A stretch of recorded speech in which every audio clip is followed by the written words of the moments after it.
Ok, là je pense que vous voyez bien. Donc déjà, c'est simple, le marché du travail, c'est une courbe d'offre et de demande. Donc là, on a la courbe de l'offre et là, on a la courbe de la demande. Alors, la courbe de l'offre, c'est les offreurs de travail, c'est-à-dire les travailleurs. Ok. La courbe de demande, c'est les entreprises qui demandent du travail.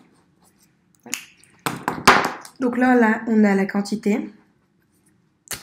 Et là, je crois qu'on a le salaire. En gros, là, on a la quantité d'équilibre. Et là, on a le salaire d'équilibre. Là, on va dire qu'ici, le marché d'offres et travail, il est régulé. Sauf qu'évidemment, ça ne se passe pas comme ça sur le marché réel. Il faut comprendre que si jamais demain, il y a plus de travailleurs qui vont offrir leur travail, donc demain, je sais pas, on sort de l'ESCA, forcément, il va y avoir plus de travailleurs sur le marché du travail. Du coup, il y aura plus d'offres de travail. Du coup, la courbe, elle va déplacer par rapport à la quantité, c'est-à-dire sur la droite. Donc là, on va avoir... Mince. Je sais pas de... Putain. Donc là, on va avoir une nouvelle courbe d'offres qui va se déplacer vers la droite. Du coup, comme il y aura plus de gens, la quantité sera plus grande.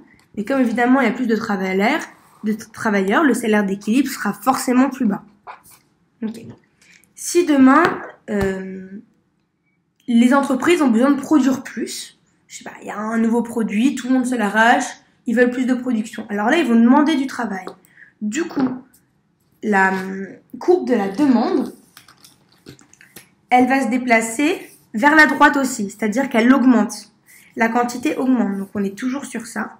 La quantité va augmenter. Et du coup, ça dépend quelle courbe de l'offre on garde, mais si on garde la courbe de l'offre qu'on avait prise de base, la quantité de demande augmente. Donc là, elle est là. La quantité augmente. Mais du coup, évidemment, le salaire va augmenter. Parce que si la quantité... Non, on voit plus. Si la quantité de demande... Donc demain, l'entreprise, pour attirer les gens, elle va dire « J'ai besoin de plus de personnes dans mon entreprise, mais je vais plus vous payer. » Parce que c'est pas parce que la demande augmente que l'offre augmente. Parce que demain, s'il y a 3000 personnes sur le marché du travail et que l'entreprise... que toutes les entreprises se les arrachent déjà et qu'une nouvelle entreprise dit « Non, moi j'ai besoin de 500 personnes de plus. » Et que du coup, ça fait 3500 personnes, et ben du coup, ils vont les attirer par les salaires.